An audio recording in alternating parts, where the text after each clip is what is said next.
आपने देखा होगा कि टीम इंडिया को वर्ल्ड कप का फाइनल मैच जिताने के लिए बहुत सारे हवन हुए, यज्ञ हुए, बहुत सारे लोगों ने भविष्यवाणियाँ भी की, कुंडली तक टीम इंडिया के लोगों ने निकाल दी थी कि भाई देखिए यहाँ पे ये योग बन रहा है, इसलिए ऑस्ट्रेलिया की अपेक्षा इंडिया की टीम ज़्यादा बेहतर है, ऐसा बहुत सारे लोग कह रहे थे। लेकिन फाइनली टीम इंडिया हार गई। तो बहुत सारे लोगों के मन में सवाल खड़े हो रहे हैं कि भाई ये जो यज्ञ हवन ये सारी चीज़ें की गई और ये जो कुंडलियाँ बना बना के लोगों को दिखाई गई, तो क्या इन सभी चीज़ों से कोई असर नहीं होता है? क्या हवन करने का कोई असर नहीं होता है? या फिर ये जो कुंडलियाँ बनाई जाती हैं, दिखाई जाती हैं, क्या इनका भी कोई असर नहीं होता है? या ये सब ऐसी फर्जी बातें हैं? बहुत सारे लोगों के मन में ऐसे सवाल खड़े हो रहे हैं। तो आज मैं आपको बताऊंगा कि इतना सब कुछ कर्मकांड करने के बाद भी फल क्यों नहीं मिलता है। देखो, सबसे पहले मैं आपको एक कथा सुनाता हूँ, उससे आपको थोड़ा बहुत कॉन्सेप्ट क्लियर हो जाएगा। एक आश्रम में गुरुजी और उनका एक शिष्य रहते थे।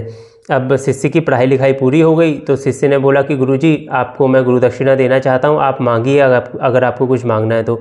गुरुजी ने बोला कि नहीं, देखिए मुझे तो कुछ नहीं चाहिए, अगर तुम्हें देने की इतनी ही इच्छा है तो तुम गुरु माता के पास चले जाओ, गुरु माता जो बोलेंगी मुझे ये चाहिए तो दे देना। तो वो शिष्य गुरु माता के पास गया। फिर गुरु माता ने बोला कि जो राजा है, राजा की जो पत्नी है, पत्नी के कान में जो कुंडल है जिनसे अमृत टपकता रहता है, उन कुंडलों को लाके मुझे दे दो। उसके बाद वो ब्रह्मचारी राजा के राजमहल में गया और उसने राजा को पूरी बात बताई कि देखो, मुझे गुरु माता को आपकी पत्नी के जो कान में कुंडल हैं उन्हें देना है। ठीक हो गया। उसके बाद राजा ने बोला कि आप अंतःपुर में जाइए, वहाँ रानी जी बैठी हुई हैं, उनसे कुंडल मांग लीजिए। उसके बाद वो ब्रह्मचारी जब अंतःपुर में गया तो वहाँ पे उसे महारानी नहीं दिखाई दी, कोई नहीं दिखाई दिया। उसने ढूंढने की कोशिश की, थोड़ी देर उसने ढूंढा, उसके बाद वो बाहर आ गया और उसने बोला महाराज अंदर तो महारानी है ही नहीं। तो उसके बाद महाराज ने उस ब्रह्मचारी से बोला कि आपके शरीर में कुछ ना कुछ अशुद्धि रह गई है, तभी आपको महारानी नहीं दिखाई दे रही है। तो उस ब्रह्मचारी ने सोचा कि मैं तो वेद का पाठ करने वाला, गायों की सेवा करने वाला, गुरुजी की आज्ञा का पालन करने वाला, मुझ में क्या अशुद्धि रह गई है। उसने थोड़ा सोचा तो उसे पता चला कि जब वो आ रहा था जंगल के रास्ते महाराजा के महल में, तब रास्ते में उसे गिरा हुआ फल मिला और वहाँ पे उसे भूख भी लग रही थी। तो उसने वो गिरा हुआ फल खा लिया और उसके बाद उसने आचमन नहीं किया। और जब उसे अपनी ये गलती का एहसास हुआ तो उसने क्या किया, घुटने तक पानी से अपने शरीर को धोया, हाथ मुंह धोया, उसके बाद प्राणायाम किया और अपने आप को शुद्ध किया। उसके बाद महारानी उसे दिख गई और महारानी से उसने कुंडल मांग के गुरु माता को दे दिए। तो यहाँ पे आप खुद सोच के देखो कि उस ब्रह्मचारी ने केवल आचमन नहीं किया था फल खाने के बाद, इतने में ही उसे महारानी के दर्शन नहीं हुए। और आजकल के लोगों की शुद्धता तो आप जानते ही होंगे, दिया जलाने के लिए लोगों के पास घी नहीं है, और जो लोग हवन कर रहे हैं उनका यज्ञोपवीत नहीं हो रखा है। यज्ञोपवीत हुआ भी है तो उनके सिर में जो है शिखा नहीं है, चोटी नहीं है। इसके साथ साथ बहुत सारे लोग तो आपने देखे होंगे बिना पिठा तिलक लगाए, बिना चोटी के, बिना ये जनेऊ के लोग हवन करने बैठ जाते हैं। और कुछ लोग तो आपने ऐसे भी देखे होंगे जो हवन करने के 5 मिनट पहले ही अपने शरीर में जनेऊ डालते हैं और हवन करने के बाद जनेऊ उतार के रख देते हैं। और इतनी अशुद्धि रखने के बाद भी अगर कोई व्यक्ति ये चाहता है कि भाई उसे इतना सब कुछ जो कर्मकांड कर रहा है, हवन यज्ञ कर रहा है, उसका फल मिले, तो ये तो मूर्खता ही कही जाएगी। हवन और यज्ञ करने का जो शास्त्रीय विधान है, जो प्रोसीजर है, उसको अगर कोई फॉलो करे और उसके बाद अगर वो बोले कि भाई मुझे फल की प्राप्ति नहीं हुई, तो बात समझ में आती है। लेकिन ऐसा आजकल देखने को ही नहीं मिलता।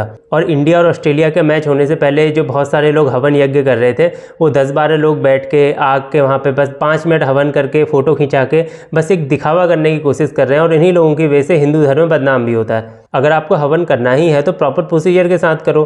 फोटो दिखाने के लिए, वीडियो बनाने के लिए 5 मिनट 10 मिनट का हवन कर रहे हैं वहाँ पे लोग, और फोटो और मीडिया में न्यूज़ डाल रहे हैं कि भाई हमने क्या जो हवन कर दिया है, इससे हवन से क्या ही जो शक्तियाँ निकलेंगी और इंडिया टीम को जिता देगी। और बहुत सारे लोग मैंने देखे सोशल मीडिया में भविष्यवाणियाँ करने लग जाते हैं और अपने आप को सोचते हैं कि भाई ब्रह्मा जी का अवतार तो हम ही हैं करके। अब आप खुद सोच के देखो कि ऐसे लोगों की वजह से हिंदू धर्म का स्वाभिमान बढ़ रहा है या घट रहा है। कमेंट में आप मुझे बताना। और एक अखबार की कटिंग तो मैंने ऐसी देखी, उसमें लिखा हुआ था कि भाई टीम इंडिया के जो ग्रह नक्षत्र हैं वो ऑस्ट्रेलिया के ग्रह नक्षत्रों से ज़्यादा उच्च हैं, इसलिए टीम इंडिया के जीतने की संभावना ज़्यादा है। यहाँ पे मैं आपको बता दूं कि केवल ग्रह नक्षत्र देख के कि भाई ये व्यक्ति इस दिन इस तारीख को इस समय पे पैदा हुआ है, ये देख के आप किसी का भविष्य प्रेडिक्ट नहीं कर सकते। क्योंकि आपने देखा होगा बहुत सारे लोगों की जन्म कुंडली में राजयोग होता है, लेकिन वो बेरोजगार घूमते रहते हैं। ऐसा भी आपने देखा होगा बहुत सारी जगह पे। देखो होता क्या है ना कि कोई भी व्यक्ति है, उसका फ्यूचर 3 चीज़ों से डिसाइड होता है। पहली चीज़ कि उसका जन्म कब हुआ, तारीख क्या थी, ग्रह नक्षत्रों की स्थिति क्या है उसके ऊपर, ये तो होगी पहली चीज़। दूसरी चीज़ हो गई कि भाई उसका प्रारब्ध क्या है, पूर्व जन्म का जो अपने साथ प्रारब्ध लेके आ रखा है उसका फ़र्क पड़ता है। तीसरा फ़र्क पड़ता है कि किस दिशा में उसका जन्म हुआ, किस स्थान पे उसका जन्म हुआ, उसके माता पिता के क्या गुण हैं। ये तीसरी चीज़ है जिस पे उसका फ्यूचर डिपेंड करता है। तो कुल मिला के बात यह है कि अगर आप इन तीनों चीज़ों को जानते हैं तब आप उसका फ्यूचर ज्योतिष शास्त्र के हिसाब से प्रेडिक्ट कर सकते हैं। ऐसा नहीं है कि भाई आपको डेट ऑफ बर्थ पता है, टाइम पता है और आप कुंडली बना के उसका फ्यूचर बता दो कि भाई इस तरीके का होगा। ये प्रोसेस नहीं होता है ज्योतिष शास्त्र में। तो आपको पूरी जानकारी समझ में आ गई होगी। अगर आपको ये वीडियो थोड़ा सा भी इन्फॉर्मेटिव लगता है तो इस वीडियो को ज़्यादा से ज़्यादा लोगों के साथ शेयर कीजिए और हमारे चैनल को सब्सक्राइब भी कीजिए।